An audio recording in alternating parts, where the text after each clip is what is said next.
హరే కృష్ణ. శ్రీమద్భాగవతం ద్వితీయ స్కందం మొదటి అధ్యాయం 6వ శ్లోకం. ఏతావన్ సాంఖ్యయోగాభ్యాం స్వధర్మ పరినిష్ఠయా జన్మలాభః పరః పుంసాం అంతే నారాయణ స్మృతి.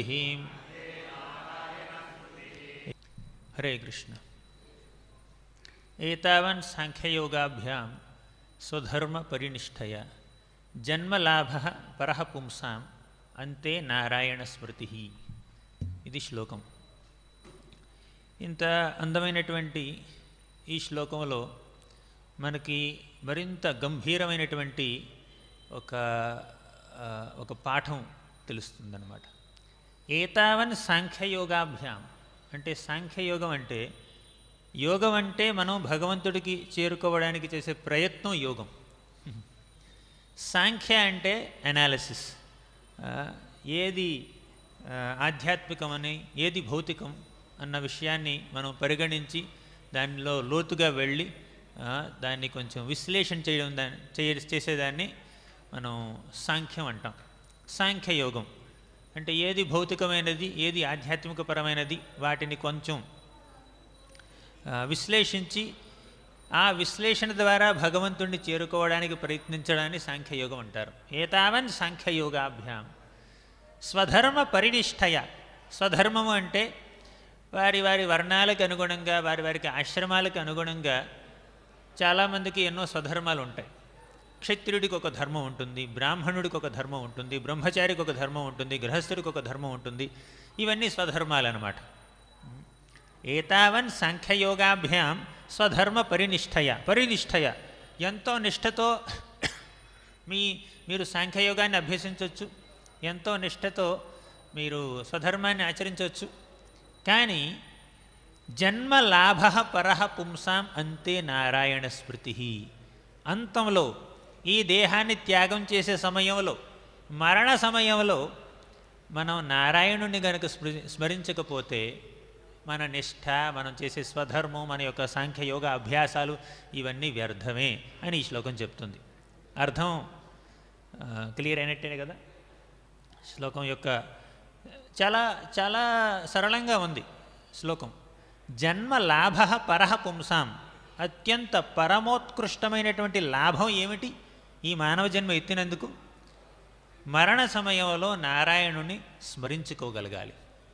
అలా నారాయణ స్మరణ మరణ సమయంలో మనకి కలగకపోతే ఎంత నిష్ఠతో స్వధర్మాన్ని ఆచరించినా, ఎన్ని శాస్త్రాలు చదివినా, ఎంత డబ్బు సంపాదించినా, ఎన్ని పేరు ప్రతిష్టలు గడించినా, ఎంత పలుకుబడి వచ్చినా, ఎన్ని డిగ్రీలు వచ్చినా, ఎన్ని మెడల్స్ వచ్చినా శ్రమ ఏవహి కేవలం. అంతే నారాయణ స్మృతి అంటే అంతంలో నారాయణుని స్మరించుకోగలగాలి. అది మనకి ఈ గొప్ప శ్లోకం, భాగవత శ్లోకం మనకు చెప్తుంది. ఇప్పుడు మొదటి స్కందంలో శ్రీమద్భాగవతం ప్రథమ స్కంధంలో మనం ఏం చూస్తామంటే పరీక్షిత్ మహారాజుని ఒక ఋషి కుమారుడు, శమీక్ ఋషి యొక్క కుమారుడైనటువంటి శృంగి 5 ఏళ్ల బాలుడు శపిస్తాడు. ఒక వారం రోజుల్లో, ఒక 7 రోజుల్లో తక్షకుడు అనేటటువంటి ఒక సర్పం కాటు చేత పరీక్షిత్ మహారాజు మరణించాలి అని శపిస్తాడు. సరే, శపించాడు. తర్వాత ఏం జరిగిందంటే ఈ పరీక్షిత్ మహారాజు ఆ శాపాన్ని భగవంతుడి యొక్క ఆశీర్వాదంగా పరిగణించి భగవంతుడే నా మీద కృప చెంది ఈ భవబంధాల నుంచి నన్ను విముక్తుని చేయడం కోసం నా రాజ్యాన్ని ఒక వారం రోజులు నోటీస్ పీరియడ్తో నన్ను రాజ్యం నుంచి నిష్క్రమించమని చెప్పాడు. అంటే వారం రోజులు మన పరీక్షిత్ మహారాజు ఏం చేశాడు? భాగవతం శ్రవణం చేశాడు. తర్వాత ఏం జరిగింది? పరీక్షిత్ మహారాజుకి భగవద్ధామానికి చేరుకున్నాడు. అంటే భౌతిక పరంగా చూస్తే పరీక్షిత్ మహారాజు అకస్మాత్తుగా పూర్తిగా రాజ్యాన్ని కోల్పోయాడే, శాపగ్రస్తుడయ్యాడు అనిపించవచ్చు భౌతిక పరంగా చూస్తే. కానీ ఆధ్యాత్మిక పరంగా చూస్తే వారం రోజుల పాటు భాగవతం శ్రవణం చేసి భగవద్ధామానికి చేరుకున్నాడు. మనం ఇలా కూడా చూడొచ్చు, ఇలా కూడా చూడొచ్చు. ఒక రకంగా చూస్తే అంత మహాభక్తుడే పరీక్షిత్ మహారాజు ఇలా చనిపోవాల్సి వచ్చింది అని కొంతమంది వాపోతారు. కానీ ఇంకో రకంగా చూస్తే చక్కగా ఎటువంటి బాధ లేకుండా, ఎటువంటి రోగం లేకుండా, ఎటువంటి యుద్ధం లేకుండా, ఎటువంటి ప్రమాదం జరగకుండా చక్కగా 7 రోజులు భాగవతం శ్రవణం చేసి ఆ లీలలన్నింటినీ స్మరించుకుంటూ, ఆ నారాయణునే స్మరించుకుంటూ భగవద్ధామానికి చేరుకున్నాడు అని భక్తులు అర్థం చేసుకుంటారు.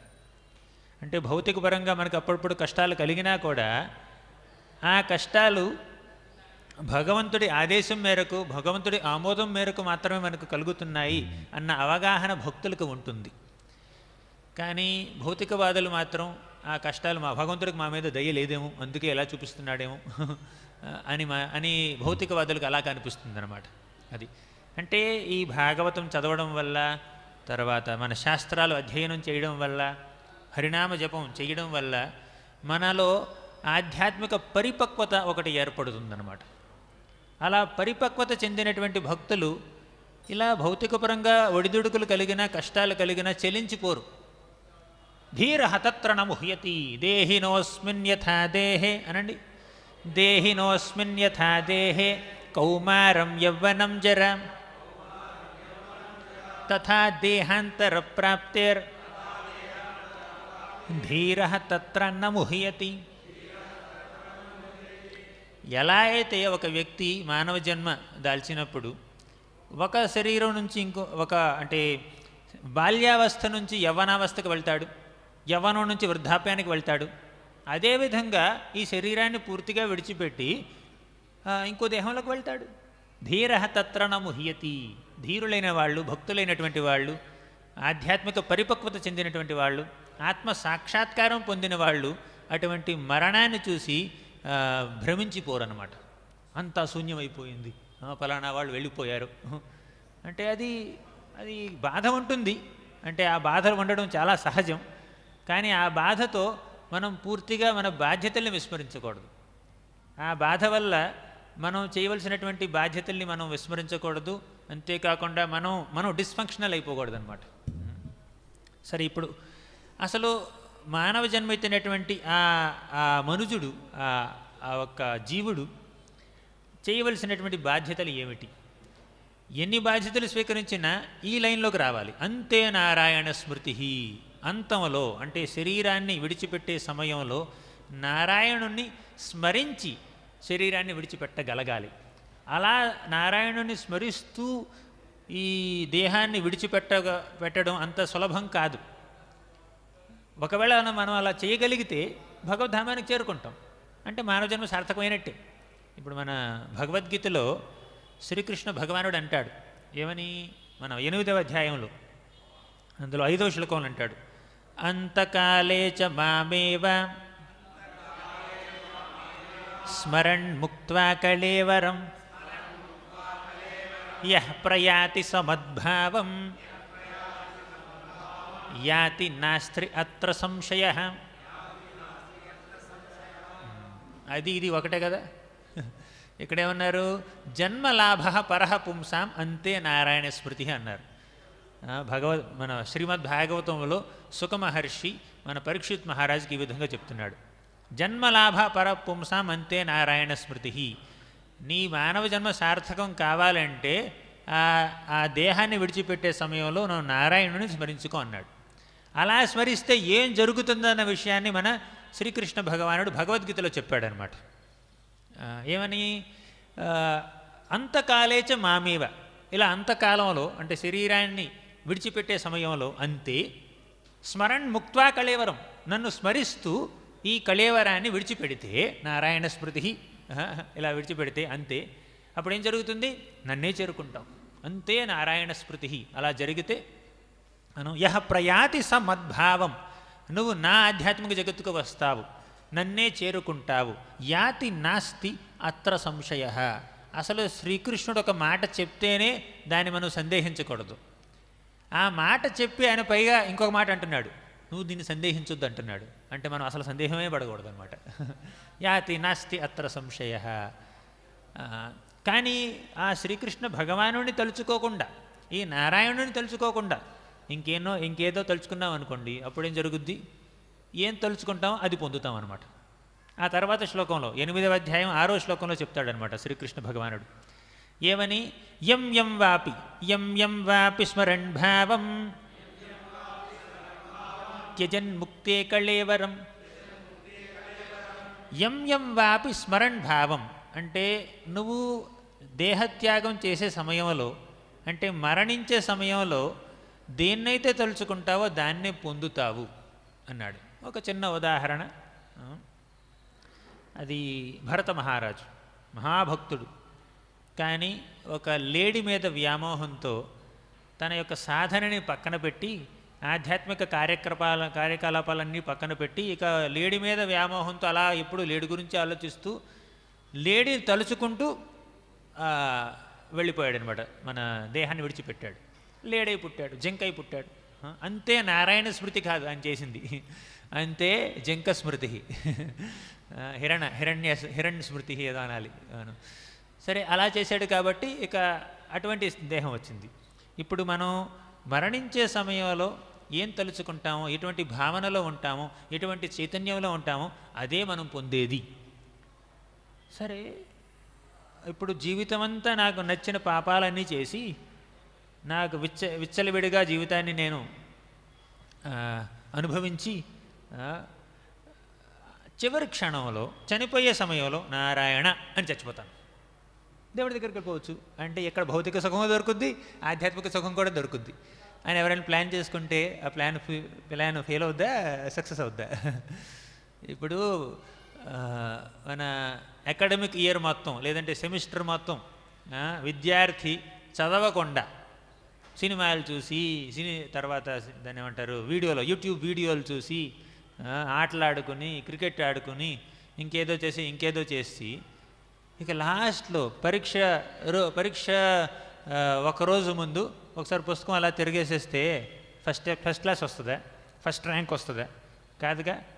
అంటే ఈ ఫైనల్ ఎగ్జామ్లో సక్సెస్ రావాలి అంటే ఈ అకాడమిక్ ఇయర్ మొత్తం చదవాలి కదా, శ్రద్ధగా క్లాసులు అటెండ్ అవ్వాలి, చెప్పింది నేర్చుకోవాలి, తర్వాత కొంచెం ప్రాక్టీస్ చేయాలి, అటెండెన్స్ బాగుండాలి, అవన్నీ. అది ఈ చేసేదంతా మెకానికల్గా చేయకూడదు, మనసు పెట్టి చేయాలి. ఇప్పుడు అటెండెన్స్ ఫుల్ ఉంటుంది కానీ బాడీ ప్రెసెంట్ మైండ్ అబ్సెంట్ అయిందనుకోండి, అప్పుడు అది క్లాసులో కూర్చున్నట్టే. క్లాసులో కూర్చుంటాడు, గంటన్నర కూర్చుంటాడు, కానీ ఏం అర్థం అవ్వట్లేదు, ఎందుకంటే మనసు ఎక్కడ లేదు, ఇంకెక్కడో ఉంది. కాబట్టి మనం అంటే ఈ విద్యార్థి ఈ ఆఖరి పరీక్షల్లో ఉత్తీర్ణుడు కావాలి అంటే ఏం జరగాలి? ఈ అకాడమిక్ ఇయర్ మొత్తం సెమిస్టర్ మొత్తం క్లాసులు అటెండ్ అవ్వాలి, శ్రద్ధగా అటెండ్ అవ్వాలి, శ్రద్ధగా చదవాలి. అప్పుడు కదా పరీక్షల్లో ఉత్తీర్ణుడు అయ్యేది. అదేవిధంగా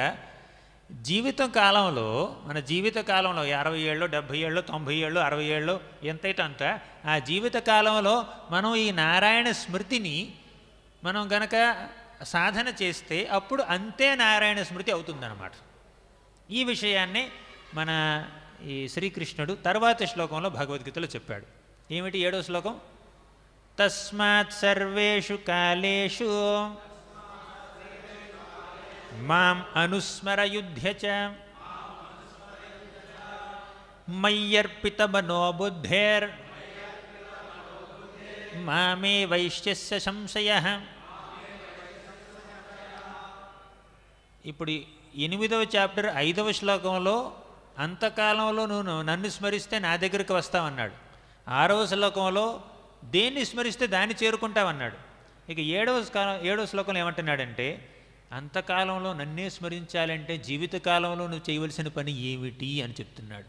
తస్మాత్ కాబట్టి సర్వేషు కాలేషు అంటే సర్వకాల సర్వావస్థలలోనూ సర్వేషు కాలేషు మాం అనుస్మర నన్నే స్మరించుకో యుధ్యచ అంటే నన్ను స్మరించుకుంటున్నావు కదా అని చెప్పి నీ విద్యుక్త ధర్మాల్ని నువ్వు నిర్లక్ష్యం చేయవలసిన అవసరం లేదు, చేయకూడదు. యుధ్యచ అన్నాడు. అర్జునుడికి విద్యుక్త ధర్మం ఏమిటి? యుద్ధం చేయాలి. క్షత్రియుడు కదా, ఒక యోద్ధుడు కాబట్టి యుద్ధం చేయాలి. కాబట్టి అర్జునుడు మా మనుస్మర యుద్ధ చేయాలి.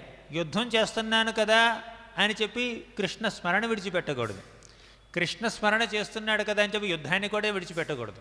మా మనుస్మర యుద్ధచ నన్ను తలుచుకుంటూ యుద్ధం చెయ్యి. అప్పుడు అమయ్యర్పిత మనోబుద్ధిర్, యుద్ధం చేయడం అంటే ఏమిటి? తన యొక్క ఇంద్రియాలని, తన యొక్క శరీరాన్ని, తన యొక్క శక్తిని భగవత్ సేవలో వినియోగించడం. ఇంతకీ అర్జునుడు యుద్ధం చేసిన దేనికి? రాజ్యం కోసం కాదు, ధర్మస్థాపన కోసం.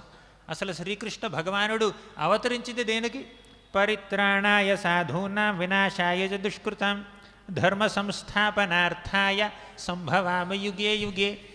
అంటే శ్రీకృష్ణ భగవానుడు వచ్చింది మంచి వాళ్ళని రక్షించడం కోసం, చెడ్డవాళ్ళని శిక్షించడం కోసం, తర్వాత ధర్మాన్ని పునరుద్ధరించడం కోసం. ఇది కదా ఆయన యొక్క అవతారం యొక్క పరమార్థం. ఈ అవతార పరమార్థాన్ని నెరవేర్చడం కోసం అర్జునుడు సహకరిస్తున్నాడు అనమాట శ్రీకృష్ణ భగవానుడికి. ఏమంటున్నాడు? నేను ధర్మాన్ని స్థాపించడం నా ధ్యేయం. నేను మానవ రూపం దాల్చి ఈ భౌతిక జగత్తులోకి ఎందుకు వచ్చాను? ఓ అర్జున, నేను ఈ మానవ రూపం దాల్చి ఈ భౌతిక జగత్తుకు వచ్చింది ధర్మాన్ని స్థాపించడం కోసం, దుష్టుల్ని శిక్షించడం కోసం, మంచి వాళ్ళని రక్షించడం కోసం. అది నేను చేశాను. కానీ ఇప్పుడు ఈ కురుక్షేత్ర సంగ్రామంలో అదే విషయాన్ని నేను నీ ద్వారా చేయాలని నిర్ణయించుకున్నాను. అంటే కొంత దుష్ట సంహారం, శిష్టరక్షణ భగవంతుడు స్వయంగా చేశాడు. కానీ కొంత దుష్ట సంహారం, కొంత శిష్టరక్షణ భగవంతుడు తన భక్తుల ద్వారా చేస్తాడు. జరాసంధుణ్ణి, ఆయన యొక్క 23 అక్షోహిణుల యొక్క సేనని శ్రీకృష్ణ భగవానుడు 17 సార్లు ఓడించాడు. కానీ జరాసంధుణ్ణి చంపే అవకాశం భీముడికి ఇచ్చాడు. అవునా? కాలయవనుడి యొక్క 3 కోట్ల మంది సైన్యాన్ని శ్రీకృష్ణుడు ఒక్కడే మొత్తం నిర్జించేశాడు. కానీ కాలయవుణ్ణి చంపే అవకాశం మాత్రం ముచుకుందుడికి ఇచ్చాడు. ఈ కురుక్షేత్ర సంగ్రామానికి కావలసినటువంటి ఏర్పాట్లన్నీ భగవంతుడు శ్రీకృష్ణుడు స్వయంగా చేశాడు, సారథ్యం వహించాడు. కేవలం రథసారథ్యం కాదు, వారికి పూర్తిగా నిర్దేశకత్వం ఇవ్వడంలో ఆ రకంగా కూడా సారథ్యం వహించాడు మన శ్రీకృష్ణుడు. కానీ ఇందులో హీరోని ఎవరు చేశాడు? అర్జునుడిని, భీముడిని హీరోలు చేశాడు అనమాట. అంటే కొంత దుష్ట శిక్షణ, కొంత భక్తుల రక్షణ, ధర్మ స్థాపన ఆయన తన భక్తుల ద్వారా కూడా చేస్తాడు. ఇప్పుడు అర్జునుడు మా మనుస్మర యుద్ధచ అంటే అది కేవలం క్షత్రియ ధర్మాన్ని నిర్వహించడం మాత్రమే కాదు, అది భక్తి ధర్మం. కేవలం యుద్ధం చేస్తే అది క్షత్రియ ధర్మం అవుతుంది, మా మనుస్మర యుద్ధం చేస్తే అది భక్తి అవుతుంది.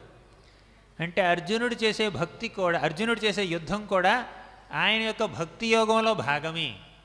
మా మనుస్మర యుద్ధచ, ఎల్లవేళల సర్వకాల సర్వావస్థలలోనూ నువ్వు నన్నే స్మరించుకుంటూ నీ విద్యుక్త ధర్మమైనటువంటి యుద్ధాన్ని నువ్వు నిర్వహించు, అప్పుడు ఖచ్చితంగా నా దగ్గరికి వస్తావు, అందులో సంశయమే లేదు. మళ్ళీ అన్నాడు, న సంశయ మామే వైశ్యసి, నువ్వు ఖచ్చితంగా నన్నే చేరుకుంటావని. ఇప్పుడు దీని నుంచి మనం నేర్చుకోవలసిన పాఠం ఏమిటి? మనం మన విద్యుక్త ధర్మాల్ని నిర్వహిస్తూనే భగవంతుడిని విస్మరించకుండా స్మరించాలి. భగవంతుడిని మర్చిపోకుండా ఎల్లప్పుడూ గుర్తు చేసుకోవాలి. ఆయన యొక్క నామాల్ని, రూపాల్ని, గుణాలని ఎల్లప్పుడూ మనం ధ్యానించుకుంటూ ఉండాలి, వాటి గురించి మనం చర్చించుకుంటూ ఉండాలి. అప్పుడు అంతే నారాయణ స్మృతి జరుగుతుంది. జీవితం అంతా ఎటువంటి కార్యకలాపాల్లో మనం మనసు లగ్నం చేసి భౌతిక పరంగా భౌతిక సుఖాల కోసం ప్రాకులాడుతూ తహతహలాడుతూ ఉంటే మనకి అంతే నారాయణ స్మృతి ఎలా జరుగుతుంది చెప్పండి? దేహత్యాగం చేసే వ్యక్తి అంటే ఈ శరీరాన్ని విడిచిపెట్టే వ్యక్తి యొక్క మనసులో ఏముంటుందో తెలుసా? తీరని కోరికల మీద ఆసక్తి. ఇన్ని సంవత్సరాలు నేను బ్రతికానే, 60 ఏళ్ళు 70 ఏళ్ళు 80 ఏళ్ళు బ్రతికానే, ఫలానా కోరిక తీరలేదు, ఇది జరగలేదు, అది జరగలేదు, ఇలా అనుకున్నట్టు జరగలేదు, అలా అనిపిస్తుంటుంది. మొదటిది ఏమిటంటే అసలు ఈ దేహం ఎంత బాధనిస్తుందంటే కొన్ని వేల కొలది పాములు, తేళ్ళు కాటేస్తున్నంత నొప్పి వస్తుందన్నమాట దేహత్యాగం చేసే వాళ్ళకి. అది ఆ విధంగా అంత భౌతిక అంటే శారీరకంగా అంత నొప్పిని అనుభవిస్తుంటాడు దేహాన్ని విడిచిపెట్టేటటువంటి వ్యక్తి. అంతేకాకుండా మనసులో కూడా ఎంతో నొప్పి అనుభవిస్తుంటాడు. ఇది ఇంకా ఎక్కువగా ఉంటుందన్నమాట. తీరని కోరికల మీద ఆలోచిస్తూ ఉంటాడు, అప్పుడప్పుడు మూర్ఛపోతూ ఉంటాడు, అప్పుడప్పుడు ఇంక ఏం చేయాలో అర్థం కాకుండా సందిగ్ధంలో ఉంటాడు. సో అటువంటి మరణ సమయంలో శారీరకంగా మానసికంగా ఎంతో క్షోభని అనుభవించేటటువంటి సమయంలో నారాయణ స్మృతి అంత సులభంగా రాదు. కానీ జీవితం మొత్తాన్ని భగవంతుడి యొక్క సేవకే వినియోగం చేయగలిగితే అప్పుడు అంతే నారాయణ స్మృతి సునాయాసంగా వస్తుంది. రావడం కాదు, నీకు గుర్తు రాకపోయినా, భగవంతుడి యొక్క నామం నీకు గుర్తు రాకపోయినా తన భక్తుల ద్వారా భగవంతుడి యొక్క నామాన్ని నీకు గుర్తు చేస్తాడు. భగవంతుడు స్వయంగా వచ్చి నీ నాలుక మీద కూర్చుంటాడు ఆయన. మనం గనక మన జీవితాన్ని భగవంతుడి యొక్క సేవకి అంకితం చేస్తే, నిస్వార్థంగా భగవంతుడికి భక్తులకి కనుక మనం సేవ చేస్తే, ఎటువంటి భౌతిక వాంఛలు లేకుండా ఆయన యొక్క నామాన్ని మనం జపిస్తే, ఆయన యొక్క పూజని మనం చేస్తే, మన్మనా భవ మద్భక్తో మద్యాజీ మాం నమస్కురు గనక మనం ఆచరిస్తే, ఆయన యొక్క స్మృతిని స్వయంగా ఆయనే మనకిస్తాడనమాట. మనం భగవంతుడిని చనిపోయే సమయంలో మనం భగవంతుడిని గుర్తు చేసుకోవడం అనేది అది కేవలం మన స్వశక్తి మీద మాత్రమే ఆధారపడి లేదు, భగవంతుడి యొక్క కృప మీద కూడా ఆధారపడి ఉంటుందన్నమాట. అది ఎంతోమంది భగవంతుడిని స్మరించుకుంటూ దేహాన్ని విడిచిపెట్టారు. ఇంకొంతమంది ఏమిటంటే అసలు ఆ స్మరణే లేదు, ఆ స్మరణే లేకుండా అలా ఇది భౌతిక విషయాలనే మనసులో పెట్టుకుంటూ దేహత్యాగం చేశారు. మళ్ళీ ఆ భౌతిక వాంఛలు తీరని కోరికల్ని తీర్చుకోవడానికి మళ్ళీ పుట్టాల్సి వస్తుంది. అందుకే శ్రీకృష్ణుడు అన్నాడు, తస్మాత్ సర్వేషు కాలేషు మాం అనుస్మరయుధ్యచ అన్నాడు. ఇప్పుడు ఇక్కడికి ఒక సందేహం రావచ్చు మనకి.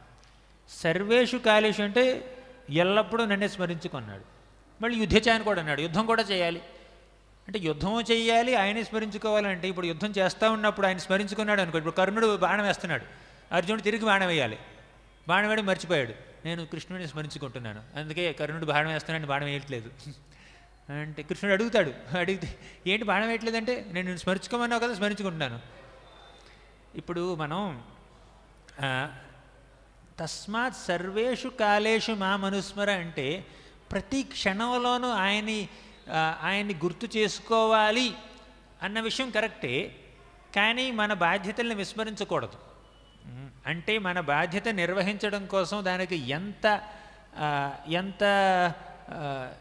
అటెన్షన్ ఏమంటారు, ఎంత అటెన్షన్ ఇవ్వాలో అంత ఇవ్వాలి, ఎంత సమయం వెచ్చించాలో అంత ఇవ్వాలి, కానీ పని అవగానే స్మరించుకోవాలి.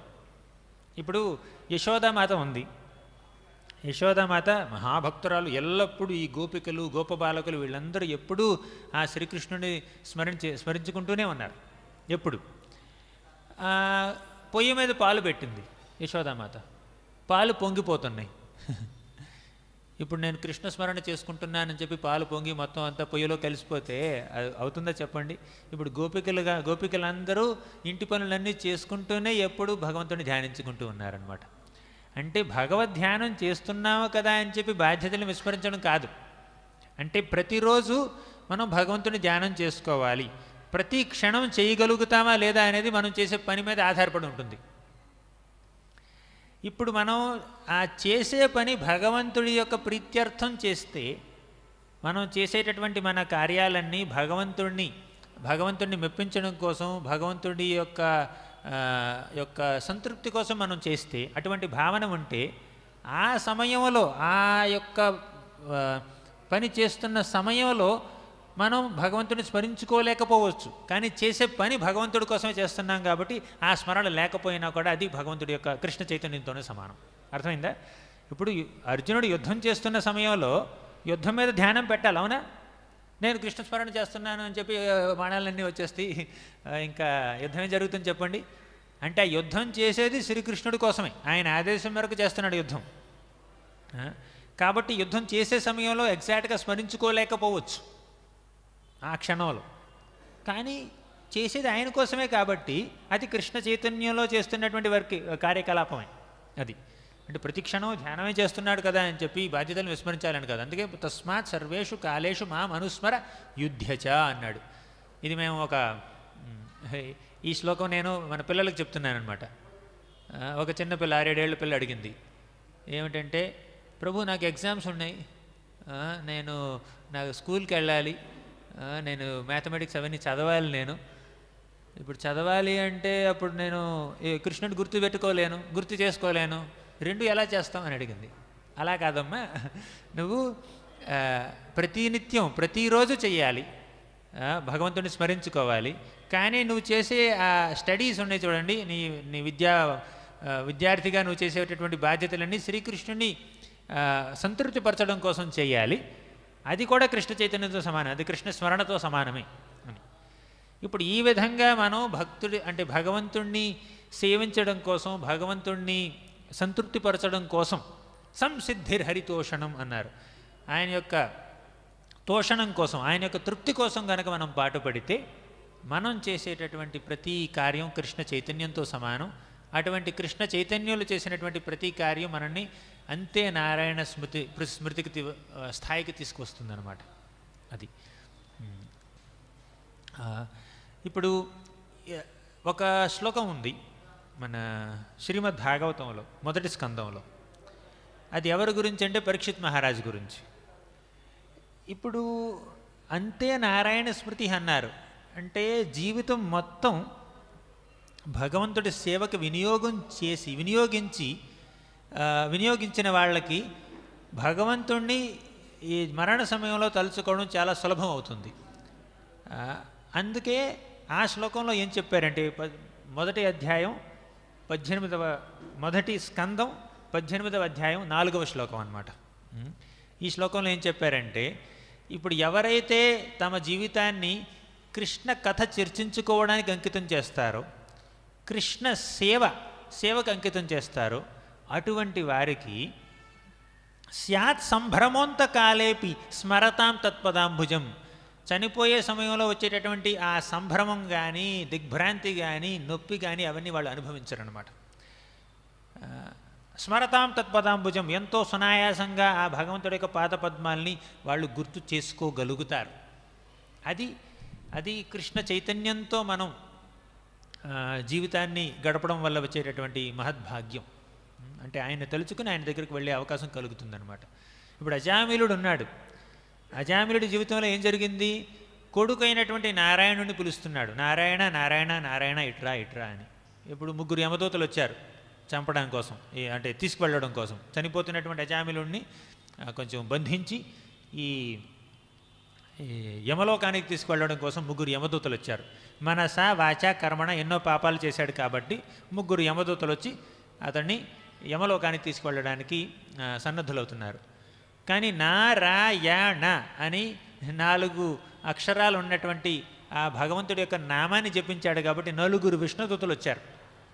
వచ్చి ఈ అజామిలుణ్ణి కాపాడారు. మీకు వృత్తాంతం అంతా తెలిసింది. కానీ భగవంతుడు ఇలా అనుకోలేదు. నన్ను పిలవలేదే, కొడుకును పిలిచాడు. నారాయణ నారాయణ నారాయణ నారాయణ అని కొడుకును పిలుస్తున్నాడు, కొడుకు స్మరణ చేస్తున్నాడు, నా స్మరణ కాదు అని అనుకోలేదు భగవంతుడు. కొడుకు నారాయణుడు కాదు కదా, కానీ నామం నారాయణుడే. అందుకే ఏమన్నారంటే నామచింతామణి కృష్ణ చైతన్యరస విగ్రహ పూర్ణశుద్ధో నిత్యముక్తో అభిన్నత్వం నామనామినః. అభిన్నత్వం నామనామినః. నామ నామి, నామ అంటే ఆ పేరు, నామి అంటే ఆ పేరు కలిగినటువంటి వ్యక్తి. ఇక్కడ వ్యక్తికి ఆయన పేరుకి తేడా లేదు, వాళ్ళిద్దరు వేరు కాదు. అభిన్నత్వం నామనామినః అంటే నారాయణ నామం నారాయణుడు అనేటటువంటి వ్యక్తితో సమానం. అంటే డైరెక్ట్గా ఆయన స్మరించుకోకుండా కేవలం ఇంకెవరినో స్మరిస్తూ ఆయన నామాన్ని జపించినంత మాత్రానే ఆయన తన విష్ణుదూతల్ని పంపించి అజామిలుడిని రక్షిస్తే మనం డైరెక్ట్గా ఆయన్నే స్మరించుకుంటే ఇంకెంత లాభం పొందుతాం చెప్పండి.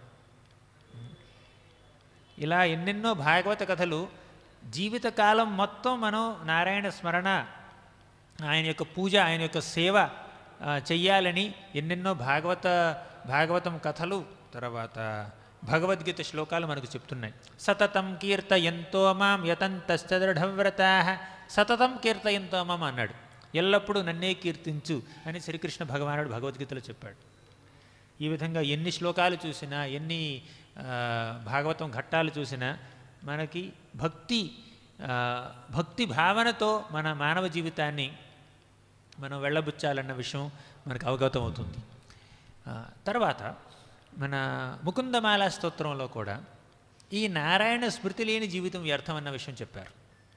ఆమ్నాయాభ్యసనాన్యరణ్య రుదితం వేదవ్రతాన్యన్వహం మేధశ్చేదఫలాని పూర్తవిధయః సర్వం హుతం భస్మని తీర్థానామవగాహనాని చ గజా స్నానం వినా యత్పద ద్వంద్వాంభోరుహ సంస్కృతిం విజయతే దేవస్స నారాయణ ఆమ్నాయాభ్యసనాని అరణ్యరుదితం.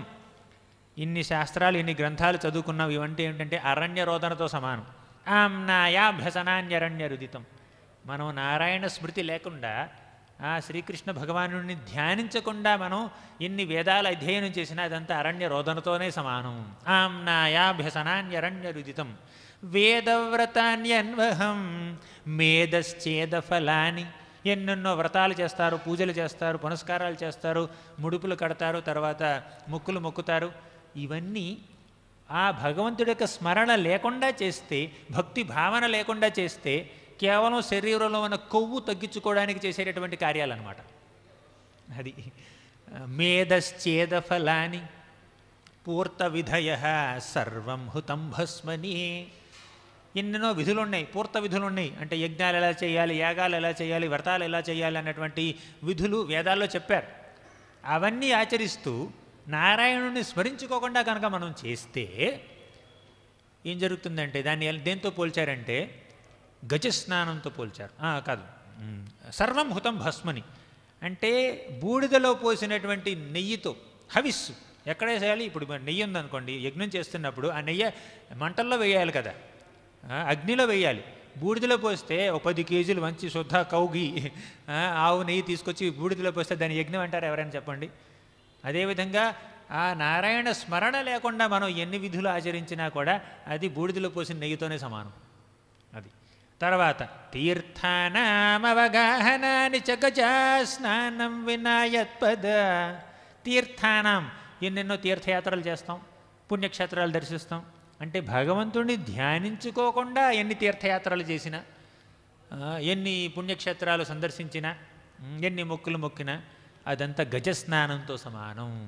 అంటే ఏనుగు ఎలా అయితే ఒక మంచి కొలంలోకి వెళ్ళి చక్కగా స్నానం చేస్తుందో, ఈ కర్మకాండలు చేస్తూ భగవద్భక్తి లేకుండా, భగవంతుడి యొక్క నామస్మరణ, ఆయన యొక్క లీలాస్మరణ లేకుండా గనక ఎవరైనా కేవలం ఏదో ఎక్స్టర్నల్గా మెకానికల్గా అలా చేస్తూ ఉంటే అది గజస్నానంతోనే సమానం. ఎందుకంటే మన గజం, మన ఏనుగు స్నానం చేసి బయటికి రాగానే మీద దుమ్మంతా వేసుకుంటుంది అనమాట. గజస్నానంతో సమానం. ద్వంద్వాంభోరుహ సంస్కృతిం విజయతే దేవస్స నారాయణ. ద్వంద్వ ఆయన యొక్క 2 పాదపద్మాలు మనం గుర్తుంచుకోకుండా, దేవస్స నారాయణ ఆ నారాయణుడి యొక్క పాదపద్మాల్ని స్మరించకుండా మనం ఎన్ని చేసినా కూడా అది వ్యర్థంతోనే సమానం. వ్యర్థమే. ఏదో కాస్త కూస్త పుణ్యం జరుగుతుంది, పూర్తిగా వ్యర్థం అనలేం, కానీ అసలు ఎసెన్స్ ఇది కదా. ఈ విధంగా ఎన్నెన్నో శాస్త్రాలు మనకు చెప్తున్నాయి ఏంటంటే మన మానవ జీవితాన్ని మనం ఈ భగవన్నామస్మరణకి మనం వినియోగించాలి. అప్పుడే ఎటువంటి సంభ్రమం లేకుండా మనం దేహత్యాగం చేయగలుగుతాం, భగవంతుని తలుచుకుని దేహత్యాగం చేయగలుగుతాం. లేదంటే మనం చేసేటటువంటి ఈ భౌతిక పరంగా వచ్చేటటువంటి మనకి ఆ విజయం కానీ ఆ సక్సెస్ కానీ అదంతా మళ్ళీ ఈ భౌతిక జగత్తులోనే మనల్ని లీనం చేస్తుంది తప్ప ఆధ్యాత్మిక జగత్తుకి మనల్ని తీసుకువెళ్ళలేదు. ఇప్పుడు ఈ అంతే నారాయణ స్మృతి అనేటటువంటి స్థాయికి రావాలంటే మనం చేయవలసినటువంటి కొన్ని చాలా ప్రాక్టికల్ పనులు ఉన్నాయన్నమాట. ఏమిటంటే అవి, ఇప్పుడు మన గోపికలు ఉన్నారు, వారు వారి బాధ్యతల్ని విస్మరించకుండా వారి ఇంట్లో చేయవలసినటువంటి పనులన్నీ చేసుకుంటూనే శ్రీకృష్ణ భగవానుని ధ్యానించుకుంటున్నారు కదా. ఒక ఉదాహరణ చెప్తాను, ఒక శ్లోకం చెప్దాం దాని గురించి. అందులో ఏమన్నారంటే, ఈ గోపికలంతా ఎల్లప్పుడూ శ్రీకృష్ణుని రూపాన్ని ధ్యానించుకుంటూ వారి యొక్క కార్యకలాపాలు చూస్తున్నారు. యశోదామాత, తర్వాత రోహిణీమాత, వీళ్ళిద్దరున్నారు. యశోదామాత కృష్ణుడి తల్లి, రోహిణీమాత బలరాముడి తల్లి. వీళ్ళిద్దరూ ఇంట్లో పనులు చేస్తున్నారు. కానీ ఈ పిల్లలిద్దరు ఉన్నారు చూడండి, క్రీడాపరవు అతిచలవు. వాళ్ళు ఎప్పుడూ ఎంతో అల్లరి చేస్తూ ఉంటారనమాట. అప్పుడప్పుడు వెళ్ళి కత్తులు పట్టుకుంటారు, లేదంటే అగ్ని జ్వలిస్తూ ఉంటే దాన్ని అంటుకోవాలని ప్రయత్నిస్తూ ఉంటారు. అప్పుడప్పుడు వెళ్ళి ఈ ఆవు దూడ తోక పట్టుకుంటారు. ఆ దూడ బెదిరిపోతుంది, లేచి పరిగెత్తుతుంది. అప్పుడు కృష్ణుడు కూడా బెదిరిపోతాడనమాట. బెదిరిపోయి తోకను గట్టిగా పట్టుకుంటాడు. ఆ దూడ పరిగెత్తుతుంటే కృష్ణుడు ఈడ్చుకుంటూ వెళ్ళిపోతుంది అనమాట. అప్పుడు గోపికలందరూ వస్తారు. సో క్రీడాపరవ్ అతి చలవ్, వీళ్ళందరూ ఎంతో అంటే పాకుతున్నటువంటి పిల్లలు వీళ్ళందరూ ఇలా వీళ్ళిద్దరూ కృష్ణ బలరాములు ఇద్దరు ఎప్పుడూ ఇలా తొంటరిగా ఉంటున్నారు, చాలా రెస్ట్లెస్గా ఉంటున్నారు. కాబట్టి వాళ్ళని సంరక్షించుకుంటూ ఇంటి పనులు చేయాలన్నమాట. వాళ్ళు ఎంతో యాంగ్జైటీ. ఇది కృష్ణ చైతన్యం. కృష్ణుడి గురించి ఇప్పుడు ఆలోచిస్తుంటారు. వంట చేస్తున్నారు కానీ కృష్ణుడి గురించి ఆలోచిస్తున్నారు. అలాగని ఉప్పు ఎక్కువేలేదు, కారం ఎక్కువేలేదు. వంట చేస్తున్నా కూడా వంటని చక్కగా చేస్తూనే కృష్ణ ధ్యానం చేస్తున్నారనమాట. యాదోహనే వహననే మథనోపలేప ప్రేంకాంఖనార్భరుదితో క్షణమార్జనాదౌ గాయంతి చైనమనురక్తధియోశ్రుకంఠ్యో ధన్యావ్రజస్త్రియ ఉరుక్రమచిత్తయాన. యా దోహనే, వాళ్ళు ఆవులకి పాలు పితుకుతున్నా, వహననే బియ్యం చెరుగుతున్నా, మథన అంటే మజ్జిగ చిలుకుతున్నా, ఉపలేప అంటే ఇల్లు అలుకుతున్నా. యాదోహనే వహననే మథనోపలేప ప్రేంకాంకనార్భరుదితోక్షణమార్జనాదౌ. చెట్టుకు తాడు కట్టుకుని ఉయ్యాల ఊగుతున్నా, ఇంటి బయట కళ్ళాపు చల్లుతున్నా, అక్కడ ఊడుస్తున్నా, ఏం చేస్తున్నా కూడా గాయంతి చైనమనురక్త ధియో శ్రుకంఠ్యో, ఎప్పుడు ఆ శ్రీకృష్ణ భగవానుడి యొక్క లీలల్ని మాత్రమే గానం చేస్తున్నారు. వాళ్ళు ఇంట్లో పనులు విస్మరించట్లేదు, ఇంట్లో పనులన్నీ చేసుకుంటూ భగవద్ ధ్యానం చేసుకుంటున్నారనమాట. మీ విద్యుక్త ధర్మాల్ని విస్మరించమని శాస్త్రాలు చెప్పట్లేదు. స్వధర్మ పరినిష్టయ, స్వధర్మాన్ని నిష్ఠతో కొనసాగించు, కానీ అంతే నారాయణ స్మృతి అవ్వకపోతే వేస్ట్. అంటే భగవద్ ధ్యానం అంటే ఆ ఒకటితో సమానం అనమాట. మిగిలిన పనులన్నీ 0 0 0 0. ఒకటి పక్కన 1 0 పెడితే 10 అవుద్ది, 2 0 పెడితే 100 అవుద్ది, 3 0 పెడితే 1000 అవుద్ది, 4 పెడితే 10,000 అవుద్ది. అలా పెరుగుతూనే ఉంటుంది. మీరు 0 కలెక్ట్ చేసుకుంటున్నారు, ఎన్ని 0 పెడితే అంత వాల్యూ అనమాట. కానీ 1 కలెక్ట్ చేసుకోకపోతే ఏం చేసుకుంటాం చెప్పండి? ఆ 0లతో ఆ 1 తీసేయండి, 100 0 పెట్టండి దండగా. ఆ 100 0 1 0తో సమానం. కానీ 1 పెడితే 1 0 ఉన్నా కూడా దానికి ఒక వాల్యూ ఉంటుంది. అదేవిధంగా సాంఖ్యయోగాభ్యాం, మీరు సాంఖ్యం చేయండి, తర్వాత యోగాలు చదవండి, యోగ శాస్త్రాలన్నీ చదవండి, స్వధర్మ పరినిష్టయ మీ ధర్మాలు విద్యుక్త ధర్మాలన్నింటినీ చక్కగా నిర్వహించండి, పరినిష్టతో ఎంతో నిష్ఠతో నిర్వహించండి. కానీ అంతే నారాయణ స్మృతి కనుక జరగలేదంటే ఇవన్నీ వ్యర్థం, శ్రమ ఏవహి కేవలం అన్నారు. అతః పుంభిర్ద్విజశ్రేష్ఠ వర్ణాశ్రమ విభాగశ స్వనుష్ఠితస్య ధర్మస్య సంసిద్ధిర్హరితోషణం అన్నారు. ఇప్పుడు ఈ వర్ణాశ్రమ విభాగశ ఈ జగత్తుని అంటే ఈ మానవాళిని 4 వర్ణాలుగా 4 ఆశ్రమాలుగా చక్కగా విభజించారు. కానీ ఈ విభాజనంతా ఎందుకు? సంసిద్ధిర్హరితోషణం, ఆయా వర్ణాలకు సంబంధించినటువంటి ఆయా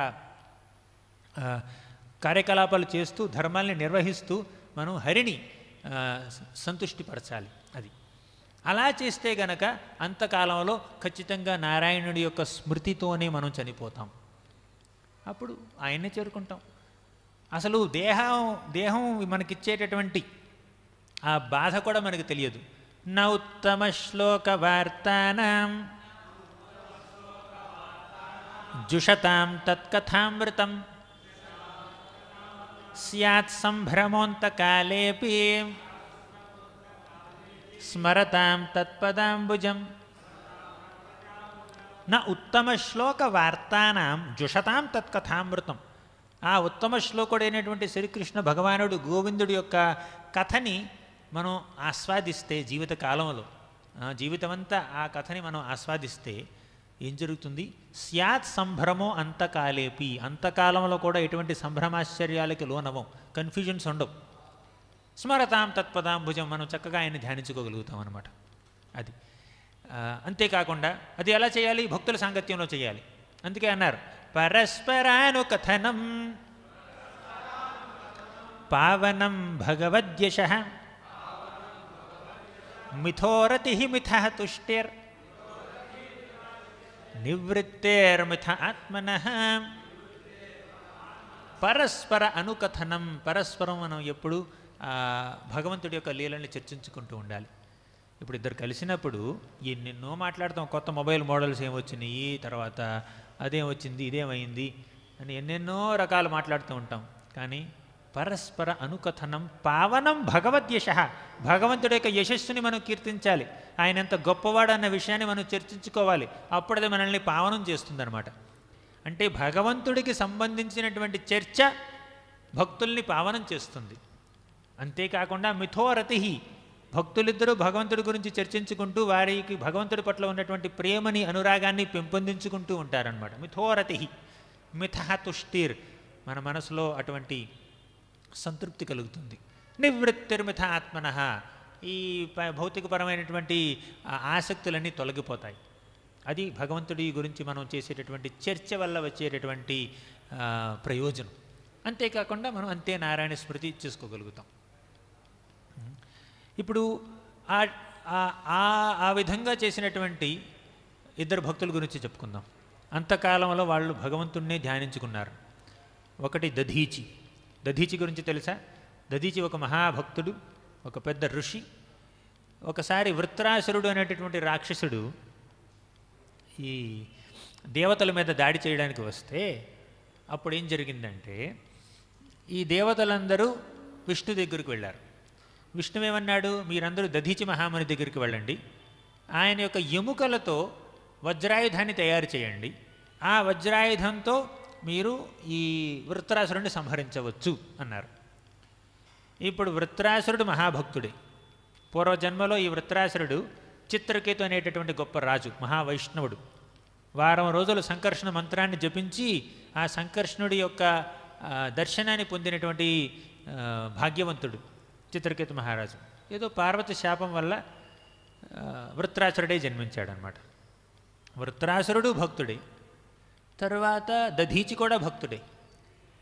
కానీ ఈ నారాయణుడు ఈ వీళ్ళిద్దరు ఉన్నారు చూడండి, ఈ దేవతలు ఉన్నారు చూడండి, వాళ్ళకి ఒక్క సలహా ఇచ్చి ఇద్దరు భక్తుల్ని సంహరించడానికి ఒక ప్లాన్ ఇచ్చాడనమాట.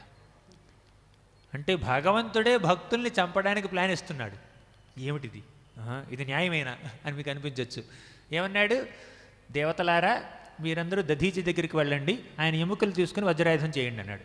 అంటే ఎముకలు తీసేస్తే ప్రాణం ఉంటుందా? ఎముకలు అంటే అదే వెంట్రుకలు కాదు కదా, వెంట్రుకలు గుండు చేసేసుకున్నా కూడా పర్వాలేదు, మనిషి బ్రతుకుతాడు అనుకోవడానికి. ఎముకలు అవి, ఎముకలు తీయాలంటే మనిషి సరిపోవాలి, అవునా? అంటే దధీచిముని యొక్క ఎముకలు తీసుకోవాలి, దాంతో వజ్రాయుధం చేయాలి, అంటే దధీచి మరణించాలి. ఆ వజ్రాయుధాన్ని ప్రయోగించి ఈ వృత్రాసురుడిని సంహరించాలి. అంటే ఈయన భక్తుడే, ఆయన భక్తుడే. అంటే భగవంతుడే ఇద్దరు భక్తుల్ని సంహరించడానికి ప్లాన్ ఇస్తున్నాడు. ఎవరికి ఇస్తున్నాడు? దేవతలకు ఇస్తున్నాడు.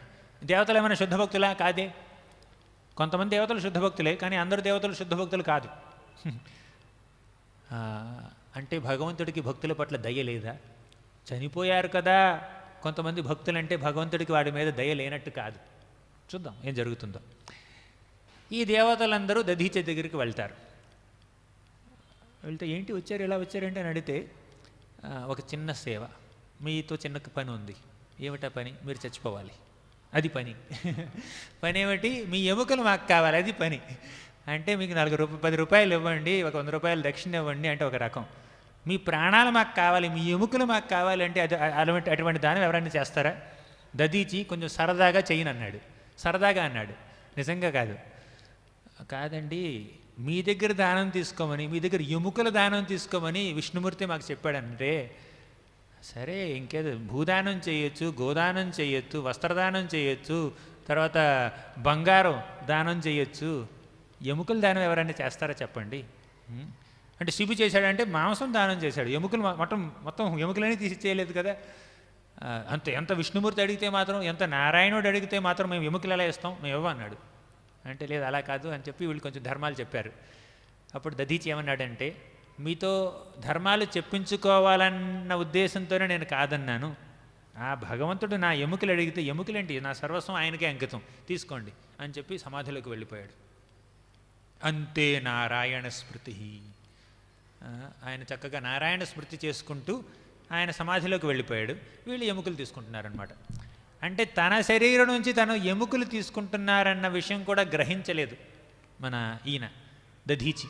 ఎందుకంటే పూర్తిగా భగవంతుడి యొక్క నామస్మరణలో, ఆయన యొక్క లీలా ధ్యానంలో నిమగ్నమైపోయాడు కాబట్టి, అంత భక్తి పెంపొందించుకున్నాడు కాబట్టి శారీరక బాధ కూడా ఆయన అనుభవించలేదు. అంతే నారాయణ స్మృతి. మనకు ఒక ఇంజెక్షన్ ఇస్తే ఎంత నొప్పి వస్తుంది చెప్పండి. అంటే మనం అంత గొప్ప భక్తులం కాదు కాబట్టి ఇంజెక్షన్ ఇచ్చినా కూడా నొప్పి వస్తుంది, వాసిపోతుంది. కోవిడ్ టెస్ట్ కోసం ముక్కులో పుల్ల పెడతారు, ఓకేనా, అదే కొంచెం కొన్నిసార్లు తట్టుకోలేకపోతాం మనం. సో ఆ విధంగా మనం అంటే దేహంతో అటాచ్మెంట్ ఉన్నంత వరకు దేహ బాధలు మనల్ని బాధిస్తాయి, మన మనసుల్ని బాధిస్తాయి. కానీ దేహంతో కనుక మనం అంటే సంబంధం పెట్టుకోకపోతే, అంటే దేహం మీద ఉన్నటువంటి ఆసక్తిని మనం త్యజిస్తే ఆ దేహానికి ఏం జరిగినా కూడా అది మనకు అసలు తెలియదు కూడా. ఎలా అంటే కొబ్బరికాయ ఉంది, కొబ్బరికాయ గ్రీన్ కలర్, కొబ్బరి బోండం, కాయ కాదు కొబ్బరి బోండా ఉంది, దాన్ని ఇలా గిలకొట్టి చూడండి, నీళ్ళు ఉన్నాయో లేదు కొంచెం తెలుస్తుంది. మరి ఎండిపోయింది కొబ్బరికాయ ఉందనుకోండి, బాగా ఎండిపోయింది, ఎండబెట్టేశారు కొబ్బరి బోండాన్ని, అప్పుడు గిలకొట్టి చూడండి, అప్పుడు మీకు టక్ టక్ టక్ సౌండ్ వస్తుంది. ఆ సౌండ్ ఏంటి? ఆ లోపల ఉన్నటువంటి కొబ్బరి పల్ప్ ఈ పైన ఉన్నటువంటి షెల్తో డిస్కనెక్ట్ అయిపోయింది అనమాట. అంటే లోపల ఉన్నటువంటి జీవుడు ఈ భౌతిక దేహం నుంచి పూర్తిగా డిస్కనెక్ట్ అయిపోయాడు. అర్థమైందా ఉదాహరణ? భాగవతం చెప్పే ఉదాహరణ ఇది. అంటే కొబ్బరి బోండంలో ఏం జరుగుతుంది, ఆ పల్ప్ కొబ్బరంతా ఆ పెంకుకి అతుక్కుని ఉంటుంది, చాలా అటాచ్ అయి ఉంటుంది, ఓకేనా. కొబ్బరికాయ కొట్టినప్పుడు తీయడానికి కూడా కొంచెం కష్టపడాల్సి వస్తుంది, కొంతమంది నోటుతో తీస్తారు. కానీ ఎండిపోయిన కొబ్బరికాయ ఏమిటంటే ఆ లోపల ఉన్నటువంటి ఎండు కొబ్బరి అంతా ఈ బయట ఉన్నటువంటి పెంకుతో పూర్తిగా డిస్కనెక్ట్ అయిపోయి ఉంటుంది అనమాట, అటాచ్మెంట్ అసలు లేనే లేదు. అంటే ముక్త పురుషులు, జీవన్ముక్తులు ఇలా ఉంటారనమాట. జీవితం గడుస్తూనే ఉంటుంది కానీ వాళ్ళు భగవంతుడి ధ్యానమే చేసుకుంటూ ఉంటారనమాట. భౌతిక శరీరానికి ఏం జరిగినా కూడా వాళ్ళకి ఏం తెలియదు. అంతే నారాయణ స్మృతి చాలా సునాయాసంగా జరుగుతుంది. అసలు అంతం జరుగుతుందన్న విషయమే తెలియదు, ఓన్లీ నారాయణ స్మృతే ఉంటుంది. అసలు అంతా అన్న పదమే లేదు అక్కడ వాళ్ళకి, నారాయణ స్మృతి మాత్రమే ఉంటుందన్నమాట సర్వకాల సర్వావస్థల్లోనూ. ఇప్పుడు దధీచి సమాధిలోకి వెళ్ళిపోయాడు, ఆ నారాయణ స్మరణ చేసుకుంటున్నాడు. అప్పుడు ఏం జరిగిందంటే వీళ్ళు ఎముకలు తీసుకుని ఆ వృత్రాసురుడిని చంపడానికి వెళ్ళారు. అప్పుడు ఇంద్రుడికి వృత్రాసుడికి మహాయుద్ధం జరుగుతుంది. ఆ యుద్ధంలో అంటే చాలా చాలా డీటెయిల్స్ ఉన్నాయి, మనకు పెద్ద సమయం లేదు కాబట్టి అవంతా చెప్పుకోలేము. ఇంద్రుడికి వృత్రాసురుడికి చక్కగా యుద్ధం జరుగుతుంది. ఒకసారి ఆ యుద్ధంలో మన వృత్రాసురుడు యొక్క ఒక చెయ్యి నరికేస్తాడు ఇంద్రుడు. తర్వాత ఇంకొంచెంసేపు యుద్ధం జరుగుతుంది, రెండో చెయ్యి కూడా నరికేస్తాడు. ఇప్పుడు వృత్రాసురుడికి యుద్ధం చేయడానికి చేతులు లేవు కానీ నోరు ఉంది, ఆ నోటితో ఇంద్రుణ్ణి మింగేస్తాడనమాట. ఇక యుద్ధం చేయడానికి శత్రువు లేడు ఎదురుగా, చేతులు కూడా లేవు, ఇంక పనే ఉంది నారాయణ స్మృతి. తస్మాత్ సర్వేషు కాలేషు మా అనుస్మర యుద్ధచ అన్నాడు కదా, యుద్ధం అయిపోయింది, అనుస్మర మాత్రమే మిగిలింది, అనుస్మర చేసుకుంటున్నాడు అనమాట. ఇప్పుడు చక్క కళ్ళు మూసుకుని సమాధిలోకి వెళ్ళిపోయాడు. అప్పుడు ఇంద్రుడు ఏంటంటే మన వృత్రాసురుడి యొక్క పొట్టలోకి వెళ్ళాడు.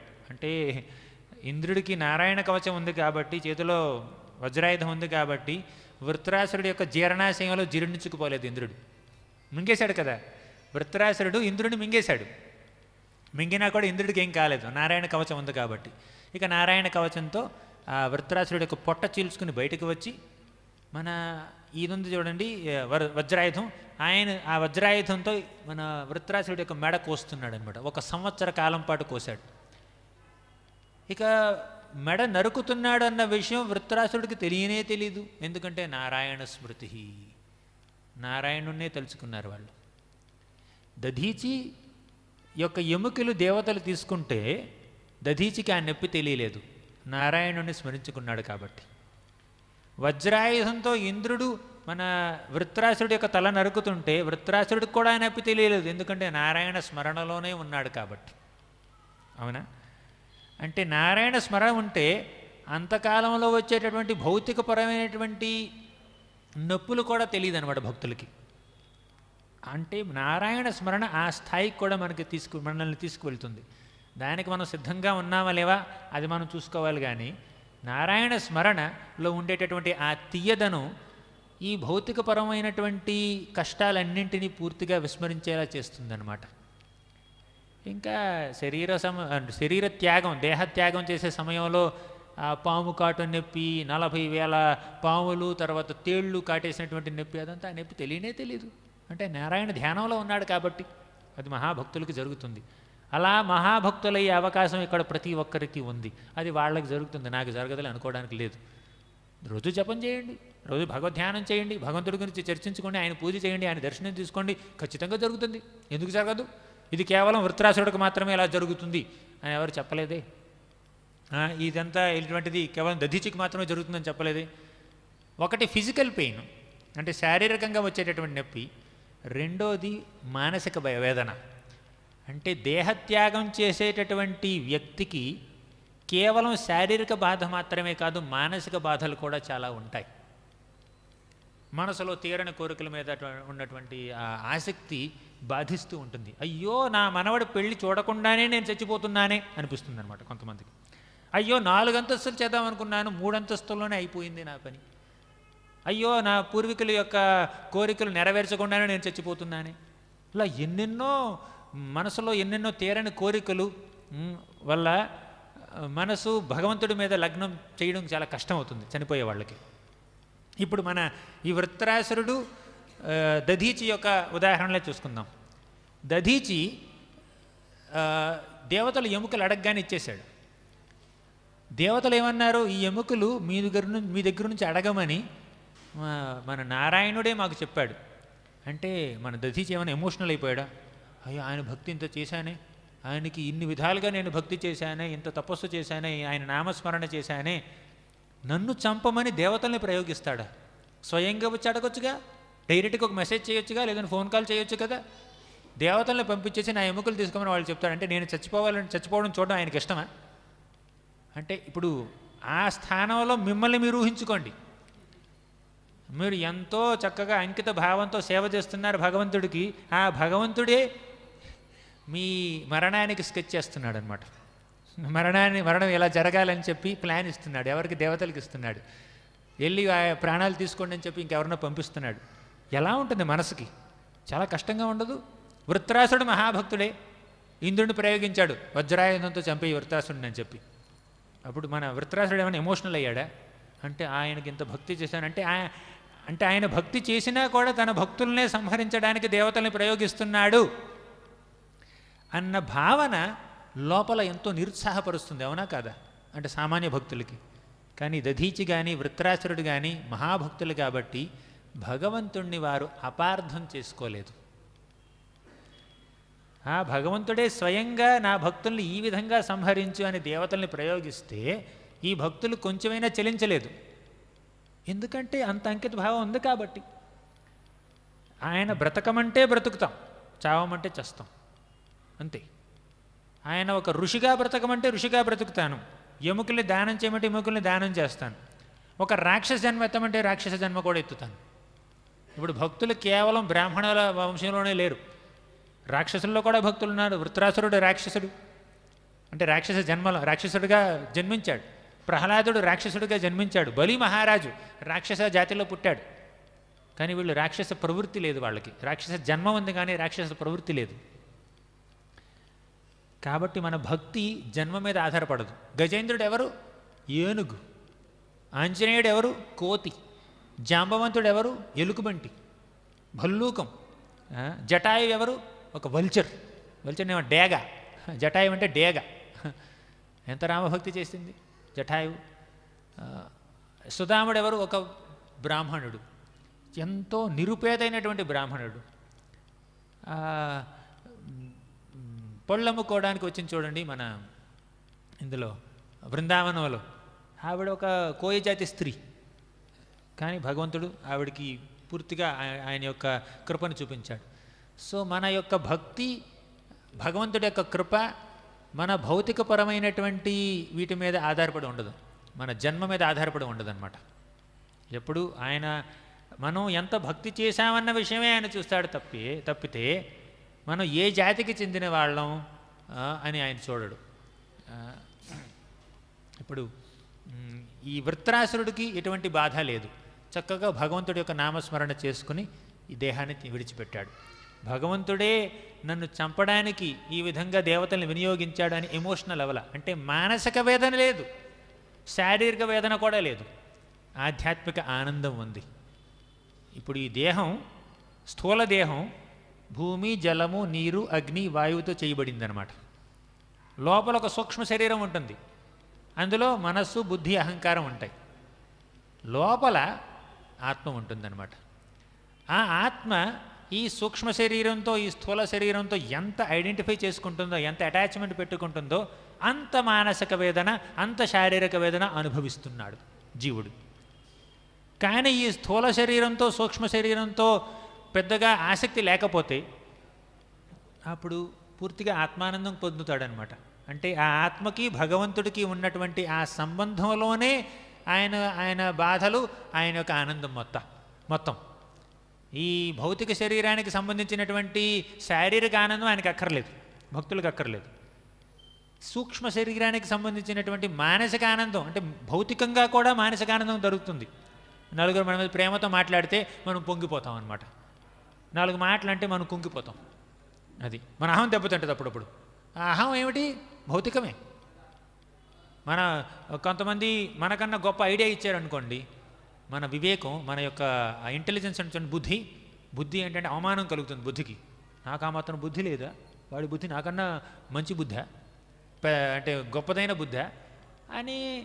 అంటే మనల్ని మన బుద్ధితో ఐడెంటిఫై చేసుకుంటే, మనసుతో ఐడెంటిఫై చేసుకుంటే, తర్వాత అహంకారంతో ఐడెంటిఫై చేసుకుంటే మనకి లోపల అంటే ఆ మానసిక వేదన తప్పదు. కానీ నేను మనసుని కాదు, బుద్ధిని కాదు, అహంకారాన్ని కాదు, భగవంతుడి యొక్క సేవకుణ్ణి అని కన్నా మనల్ని మనం పరిగణించుకుంటే ఇక శారీరక సమస్యలే లేవు మనకి. అది ఆ స్టేజ్కి రావాలంటే ఎల్లప్పుడూ నిరంతర భగవద్ధ్యానం చెయ్యాలి. ఇప్పుడు నారాయణ స్మృతి జరగాలంటే నారాయణ నామాన్ని మనం ఎప్పుడు కీర్తించాలి. కృష్ణ స్మరణ జరగాలంటే కృష్ణ నామాన్ని ఎప్పుడు జపించాలి. అందుకే అన్నారు. ఇప్పుడు అదే ఇంతకుముందు ముకుంతమాల స్తోత్రం అనుకున్నాం చూడండి, మళ్ళీ ఆయనే ఆ కులశేఖర ఆళ్వార్ గారే మళ్ళీ ఇంకొక మాట కూడా అంటారనమాట. హేమర్త్యాః పరమం హితం శృణుతవో వక్ష్యామి సంక్షేపతః సంసారార్ణవమాపదూర్మి బహుళం సమ్యక్ ప్రవిశ్య స్థితాః నానాజ్ఞానమపాస్య చేతసి నమో నారాయణాయేత్యముం మంత్రం సప్రణవం ప్రణామ సహితం ప్రావర్తయేధ్వం ముహు. ఓ మర్త్యుడా, ఓ మనుజుడా, నేను ఒక సలహా ఇస్తాను విను. హే మర్త్యాః పరమం హితం శృణుతవో, నీకు అత్యంత హితమును చేకూర్చేటటువంటి ఒక్క సలహా ఇస్తాను విను అన్నాడు. వక్ష్యామి సంక్షేపతః, టైం లేదని చెప్పదు, సంక్షేపంగా నేను చెప్తాను. నీకు టైం లేకపోతే సంక్షేపంగా చెప్పే బాధ్యత నాది అన్నాడు. అసలు నీ పరిస్థితి అంటే అర్థం చేసుకో. పరిస్థితి ఏమిటి? వక్ష్యామి సంక్షేపతః సంసారార్ణవమాపదూర్మి బహుళం సమ్యక్ ప్రవిశ్య స్థితాః. సంసారము అనేటటువంటి ఈ సాగరంలో నువ్వు కొట్టుకుపోతున్నావు, అది అర్థం చేసుకో ముందు. సంసార సాగరంలో కొట్టుకుపోతూ ఉంటారు, కొట్టుకుపోతున్నావు అన్న విషయం గ్రహించరు చాలామంది. ఆపదూర్మి బహుళం, ఈ సంసార సాగరంలో ఎన్నెన్నో అలలు ఉన్నాయి. ఆ అలలు ఏమిటి? ఆపదలు. దాని నుంచి బయటపడే మార్గం నేను చెప్తున్నాను విను. నానా జ్ఞానమపాస్య చేతసి నమో నారాయణాయేత్యముం. అన్ని జ్ఞానాల్ని పక్కన పెట్టి ఈ సంసార సాగరం నుంచి బయటపడడానికి నువ్వు ఎన్నుకున్నటువంటి మార్గాలన్నీ పక్కన పెట్టి కేవలం నమో నారాయణ అన్న మంత్రాన్ని జపించు అని. నారాయణాయేత్యముం మంత్రం సప్రణవం ప్రణామ సహితం ప్రావర్తయేధ్వం ముహు. ఆ మంత్రాన్ని జపిస్తూ ప్రణామ సహితం, భగవంతుడికి ప్రణామం కూడా చేస్తూ అన్నాడు కదా కృష్ణుడు. మన్మనా భవమద్భక్తో మధ్యాజీ మాం నమస్కురు అని కూడా అన్నాడు. ఆయనకు వందనం చేయాలి, ఆయనకు ప్రణామం చేయాలి. అప్పుడు ఇటువంటి మన సాధన కనుక మనం చేస్తే ఈ సంసార సాగరం నుంచి బయటపడతాం. ఎలా? అంతే నారాయణ స్మృతి, ఆ నారాయణుని కీర్తిస్తూ బయటపడతాం అన్నమాట. అసలు భాగవతం కంక్లూడ్ అయ్యేదే దీంతో. ఎల్లప్పుడూ హరినామ స్మరణ చెయ్యండి అన్న ఒక్క మాటతో భాగవతం ముగించారనమాట మన సుత గోస్వామి.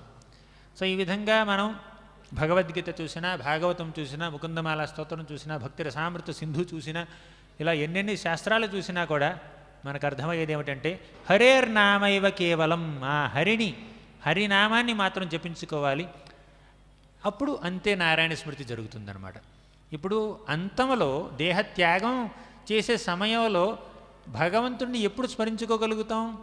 జీవితం మొత్తం భగవంతుడి యొక్క భక్తి చేస్తే అప్పుడు స్మరించుకోగలుగుతాం. ఈ స్మరణ ఎప్పుడు వస్తుంది? శ్రవణం కీర్తనం ఉంటే వస్తుంది. అసలు ఆయన్ని పూజించాలని మనం తెలుసుకోవాలి కదా, దానికి శ్రవణం చేయాలి. శ్రవణం చేసిన తర్వాత వెళ్ళి కీర్తించాలి, హరే కృష్ణ జపించాలి. అలా శ్రవణం ద్వారా, కీర్తనం ద్వారా స్మరణ మనకి లభిస్తుందన్నమాట. శ్రవణ కీర్తనలు లేకుండా స్మరణ ఎలా వస్తుంది చెప్పండి? డైరెక్ట్గా నారాయణ స్మృతి అయిపోద్దా? జరగదు కదా. ముందు శ్రవణం చేయాలి. ఎల్లప్పుడూ భగవంతుడి యొక్క నామాల గురించి, రీలల గురించి, ఆయన యొక్క రూపాలని గురించి మనం శ్రవణం చేస్తూ ఉంటూ, శ్రవణం చేస్తున్న భక్తులు ఆయన గురించి చెప్తుంటే ఆయన పట్ల మనకి ప్రేమ కలుగుతుందన్నమాట.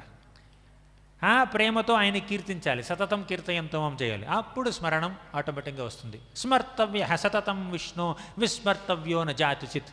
మనకున్నటువంటి బాధ్యత ఏమిటంటే ఎల్లప్పుడూ శ్రీకృష్ణుని స్మరించుకోవాలి, ఎప్పుడు ఆయన్ని మర్చిపోకూడదు. అన్ని శాస్త్రాల్లో ఉన్నటువంటి విధులు నిషేధాల యొక్క సారాంశం ఇదే, ఎల్లప్పుడూ భగవంతుడినే ధ్యానించుకో అని. దానికి శ్రవణ కీర్తనాలు చాలా ముఖ్యం. సో ఇంతటితో ఈరోజు ప్రవచనాన్ని ముగిద్దాం.